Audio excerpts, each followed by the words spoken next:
What's up, you guys? David here once again for another video review, and today we're in something extremely special. I'm over at Injected Engineering over in Kennesaw. They are Ford and Dodge specialists on modifying these kind of cars. And this is a Shelby GT350. It's a normal one, not the R, but here's the catch though. It has two 55mm turbos on it. Now, believe it or not, I met the engineer of the GT350, or one of them, at Ford Nationals, and he said, I love the GT350 Voodoo motor so much, I'm gonna be sad the day somebody boosts it. And I said, well, it's eventually gonna happen, but man, when it does, it's gonna make a crap ton of power. So if you guys don't know about the Voodoo engine, it is a 5.2 liter V8. It's a flat plane crank by Ford, and it revs to 8250 RPM. A lot of people don't know about the GT350 and its Voodoo engine, which is a shame. People just kind of assume it's another blower car, and that could not be farther from the truth. So with this has stock engine, stock transmission, stock clutch, and just an upgraded fuel system. It's basically the same design as the stock fuel system, just upgraded. And what the amazing thing is that I'm driving it around and it feels like a complete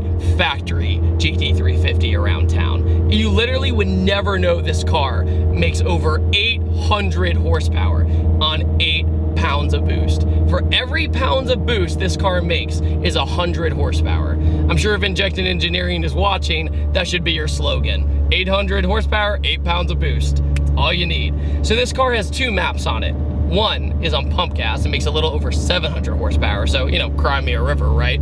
Second is 800 plus horsepower. And all you have to do is the boost controller's in the glove box. I hit up one. It has SP1 as map 1, and that's pump gas. I hit the button again, it's flex fuel. So then it goes to complete E85, and that's the crazy one. The turbo kit is actually very similar to the normal twin turbo kit by Helion for the Coyote car. It's just a little bit different. This uses the 55mm turbos, and they spool like crazy. They spool up super fast with this crazy V8. When you're going to 8250 RPM, that's just screaming horsepower. It's atrocious. My favorite thing about the GT350 when you first get in it is the shifter. It's the best Mustang shifter ever with this Tremec transmission. It's miles ahead of the MT82 in my opinion, of the feel anyway. In the interior, the GT350 feels like a special place. You have suede steering wheel, you have navigation, backup camera, whole 9 yards. And this car looks completely stock in the outside except for that mean intercooler in the front. This also uses the stock tire as well. This uses the Michelin Super Sports. It actually hooks somehow.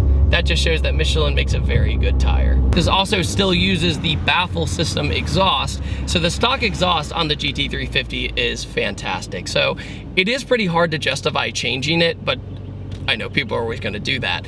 But the baffle system in this is basically go past police station mode first, and then there's the loud mode. Oh yeah, it's also got stock cams in it too. So if you hear it idling, super quiet. The owner of this car is actually from Tennessee, and he was nice enough to bring the car back down to Georgia to let me drive it, so huge thanks to you. He ordered the car, had 700 miles on it, asked Injected Engineering, hey, I'm gonna order a turbo kit, is that a good idea? And they said, hell yeah, it's a good idea, let's do it. So the last GT350 I drove made 480 wheel horsepower, and it was pretty much tune only. So we're gonna see what happens when you add just a little bit of boost to a GT350. Honestly, I'm kind of nervous in the best way possible. I'm just gonna kind of ease into it. Okay. You know, this thing's gonna move. The thing is though, it's buttery smooth.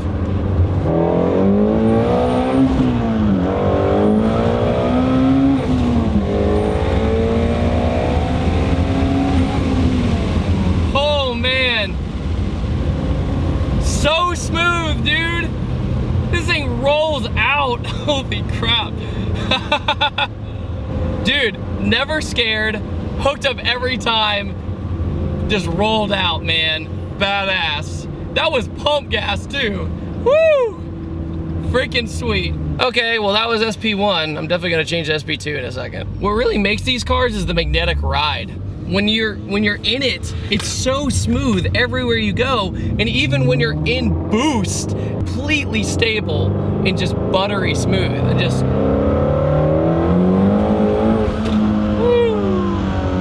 This thing, at least on pump gas, is a complete piece of cake to drive, and it's just fun. Is it wild? Oh yeah.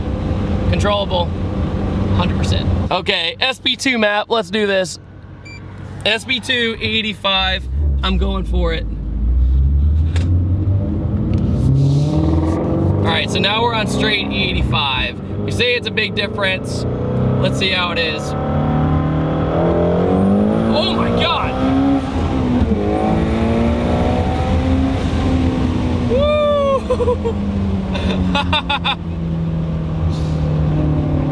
Wow.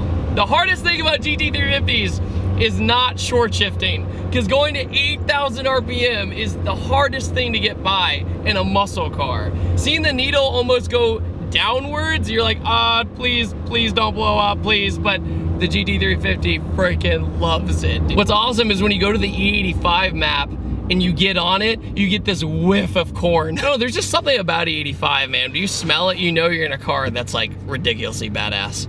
And just like that, went to SP1, back on pump gas. I hit a button. It's that simple.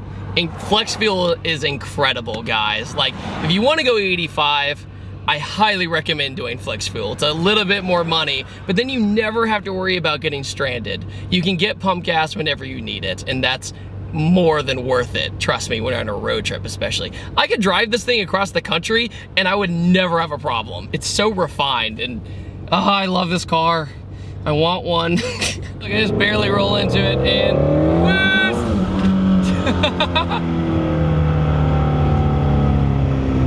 okay, we finally got it to spin. Finally spun. Mission accomplished.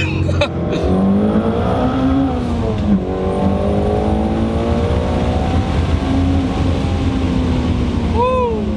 It's amazing to me that 10 years ago, a car with 800 horsepower would be all over the road. It would be a bragging right. Honestly, the 1,000 horsepower Supras, anything 1,000 horsepower, you could make it hook, but barely.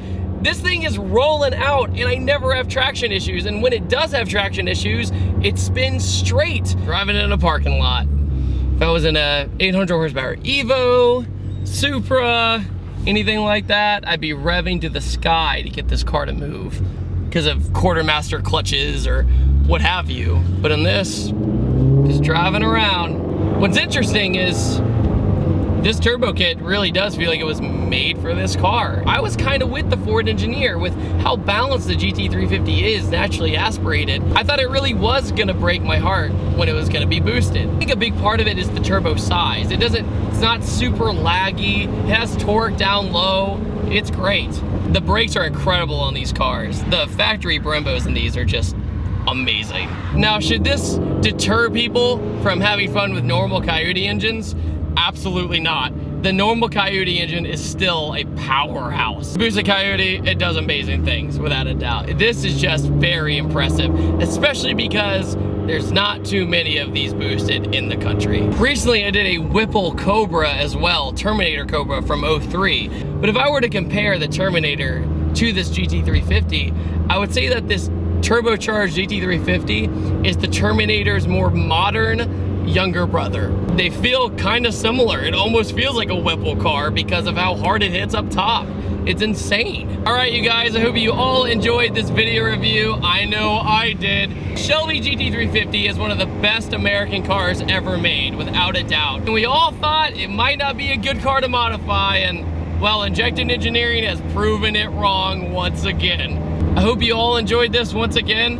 What do you guys think about the twin turbocharged GT350? Let me know in the comment section below, and I'll see you guys next time. Take it easy. Make sure to check out Injected Engineering if you're in the Kennesaw area. They're just great guys, I'm telling you. They work on my car, they work on a bunch of my friends' cars. They do amazing work. So I'll see you guys next time. Take it easy, have a fantastic day. Bye.